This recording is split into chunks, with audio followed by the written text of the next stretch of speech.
C'est le buzz de la semaine, le bad buzz même de la semaine, j'ai envie de dire, et il concerne l'un des 4 opérateurs de télécommunications en France. Il s'agit d'SFR. SFR, l'opérateur au logo rouge, aurait menacé de licenciement des employés qui seraient venus en aide à des clients pour qu'ils puissent résilier leur abonnement.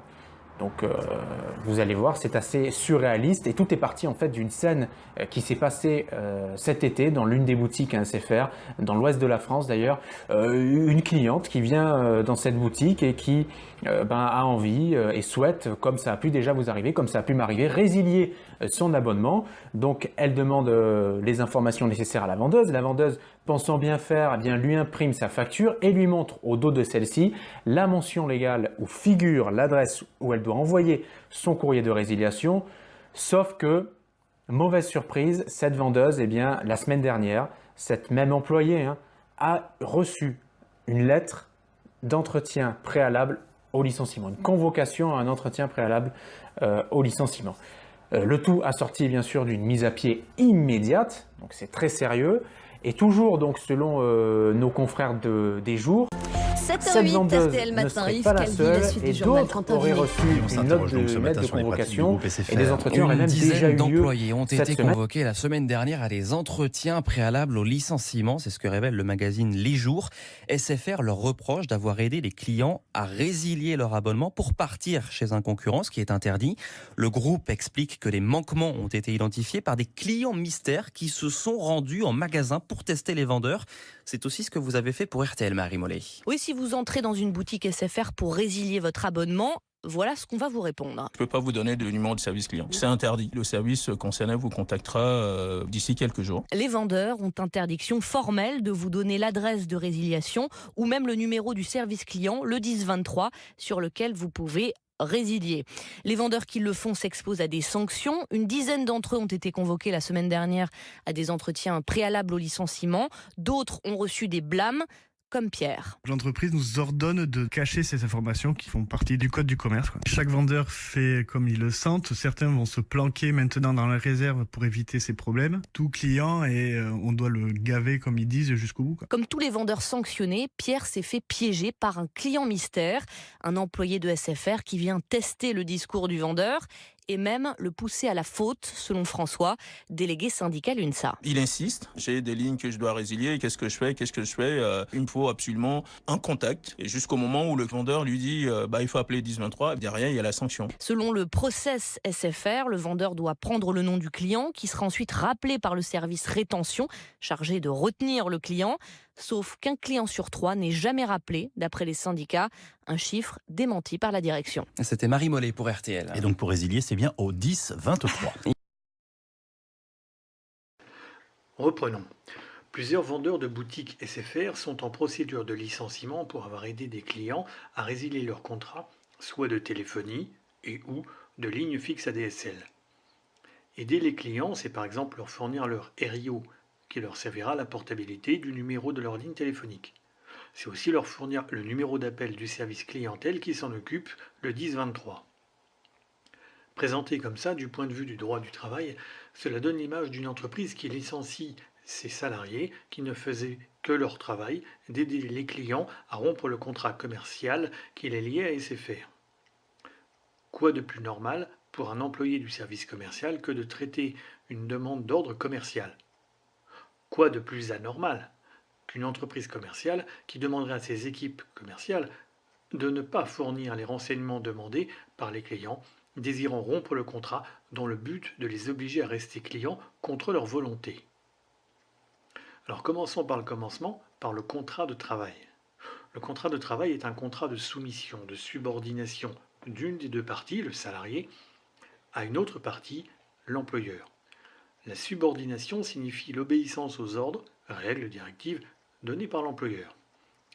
Le contrat de travail en possède quelques-unes, parfois annexées dans une fiche de poste.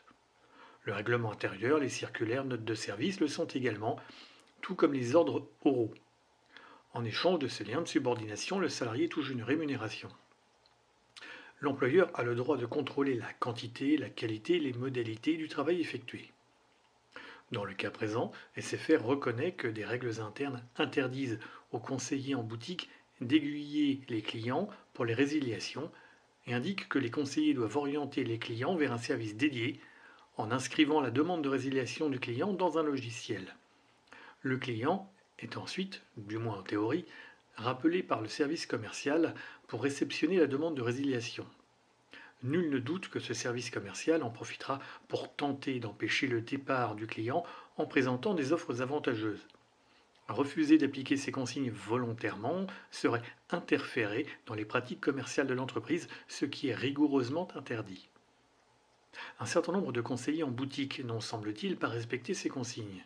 SFR aurait procédé à des entretiens destinés à recadrer ses salariés pour les enjoindre d'appliquer les règles. Même si les salariés ont la possibilité de fournir l'information aux clients en très peu de temps, il leur est désormais interdit depuis septembre 2017 de le faire, alors que cela relevait de leur mission auparavant. Si certains vendeurs n'ont eu droit qu'à des remontrances verbales, d'autres ont été convoqués à un entretien préalable au licenciement. L'intersyndicale a dit que cette interdiction de fournir les informations demandées mettait le salarié en posture d'infraction. Alors pour savoir que les vendeurs en boutique donnaient les informations, SFR les a testés en envoyant des visiteurs mystères. C'est un moyen de contrôle qui n'est valable que si les IRP, c'est-à-dire les institutions représentatives du personnel, ont été informés de cette mesure. Le fait qu'ils aient été des salariés de SFR plutôt que des employés d'une entreprise de sous-traitance spécialisée dans ce genre de réalisation ne change rien à l'affaire. C'est tout aussi valable. Encore faut-il que les agissements de visite mystère soient pratiqués dans le respect de la loi. Le Canard enchaîné vient de publier un article sur les pratiques douteuses d'une entreprise envoyant des visiteurs mystères enregistrer des salariés des points de vente avec un dictaphone. En l'occurrence, dans l'article du Canard, ce ne sont pas les salariés de SFR qui étaient enregistrés, mais des vendeurs de voitures. SFR indique que le processus commercial mis en place par SFR permet aux vendeurs en boutique d'être focalisés sur le conseil et l'accompagnement des clients dans le choix de leur offre. Il ne leur est plus autorisé de fournir des informations sur la rupture du contrat, la procédure les obligeant à noter cette demande qu'un autre service instruira. Un vendeur qui passerait outre ces interdictions et orienterait même un client vers la concurrence pourrait même être poursuivi pour faute lourde. Une vendeuse a ainsi été contrôlée par un visiteur mystère et reçu une lettre pour un entretien préalable au licenciement, ainsi qu'une mise à pied 3 mois après les faits. La date de convocation fait tiquer car il n'est possible, pour un employeur, de lancer une procédure disciplinaire que dans un délai de 2 mois après la connaissance des faits. SFR annonce que les licenciements n'auront pas lieu dans un souci d'apaisement. Il est possible que toutes les procédures n'aient pas été respectées, que le principe de visiteur mystère n'ait pas été présenté aux IRP ou que le nombre de procédures soit tellement important que les salariés se braquent devant l'action de leur employeur. La médiatisation de cette affaire n'aide pas non plus SFR, conférant une mauvaise image de marque vis-à-vis de ses clients et du grand public. D'autant que les IRP et les salariés disent que les clients, dont la demande de départ est notée par le service commercial, ne sont pas rappelés systématiquement. Selon l'intersyndicale, seul 1 sur 3 serait rappelé. Cela fait autant de clients mécontents qui reviennent en boutique pour se plaindre. Si ces clients se montrent menaçants, il est compréhensible que les vendeurs boutiques donnent les informations de résiliation pour éviter des scènes de violence, tant verbales que physiques. Ce serait alors de la part du vendeur une action par défaut, et non pas un choix délibéré du salarié de s'affranchir des règles. Or, l'employeur a pour obligation de préserver tant la santé mentale que physique des salariés qu'elle emploie. SFR indique que les clients peuvent résilier quand ils veulent, que toutes les informations sont inscrites sur leur contrat d'adhésion et en ligne sur le site de SFR. Du point de vue du droit du travail, SFR est-il dans son droit de lancer des procédures de licenciement pour motif disciplinaire? Les salariés ont-ils commis une faute? Les salariés qui ont clairement et volontairement donné aux clients les informations destinées à rompre le contrat sont en faute. Même si cette mission entrait dans leurs compétences jusqu'en septembre 2017, ils ont désormais l'obligation de passer la main au service commercial qui se chargera de joindre les clients par téléphone. Refuser systématiquement de le faire pour cause d'empathie pour les clients et refus des procédures commerciales de l'entreprise est une faute. Le salarié doit rester loyal envers son employeur. En revanche, donner l'information ponctuellement dans le cas où le vendeur perçoit un risque de violence chez le client est certes une non-application de consignes, mais dictée par le fait de ne pas se mettre soi et ses collègues en danger, ce qui ne devrait pas être reproché par l'employeur. Le fait d'avoir commis une faute ne signifie pas forcément qu'il y a licenciement. L'échelle disciplinaire est large, elle va du simple rappel oral au licenciement, pour faute lourde, en passant par l'avertissement écrit, le licenciement pour faute et le licenciement pour faute grave. SFR peut-il se baser sur des informations issues de visites mystères? Oui, le principe de visite mystère est valable. Mais il faut que les salariés et leurs représentants aient été informés de l'existence de ces méthodes. S'il y a eu enregistrement du vendeur, celui-ci devrait être informé de ce moyen.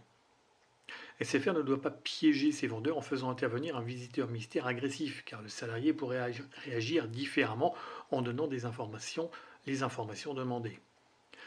Si le mécanisme d'information et d'orientation du client désirant rompre le contrat est déficient, est-ce loyal? Alors, le mécanisme peut être déficient par effet, c'est-à-dire de manière involontaire. Le service chargé de rappeler le client tente de le joindre plusieurs fois, sans y parvenir, laisse des messages pour pouvoir être rappelé. Le mécanisme peut être déficient par objet, c'est-à-dire de manière volontaire. Le service chargé de rappeler le client n'appelle qu'une seule fois, ne laisse aucun message avec un numéro ne pouvant réceptionner des appels.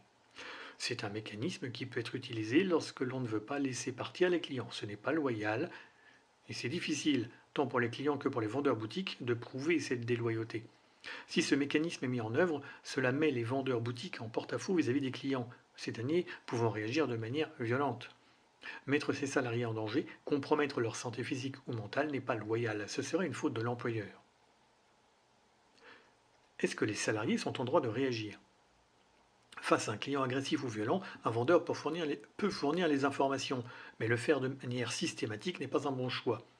Interférer volontairement dans la politique commerciale est une faute lourde. Les salariés ont été bien avisés de tenir informés leurs représentants. Est-ce que les IRP sont en droit de réagir? Les IRP n'ont pas le droit, mais le devoir. L'intersyndicale a réagi au travers d'un communiqué de presse récemment. L'instance représentative le plus à même d'étudier les questions est le CHSCT. Encore faut-il l'avertir. Et on apprend que les visites mystères auraient été organisées sans que les IRP en soient avertis. Or, les dispositifs de contrôle doivent être portés à la connaissance des salariés et de leurs représentants. Le processus commercial mis en place en septembre 2017 a dégradé leurs conditions de travail. La mise en danger n'est pas avérée, mais le jour où un client excédé en viendra de la violence, il sera trop tard.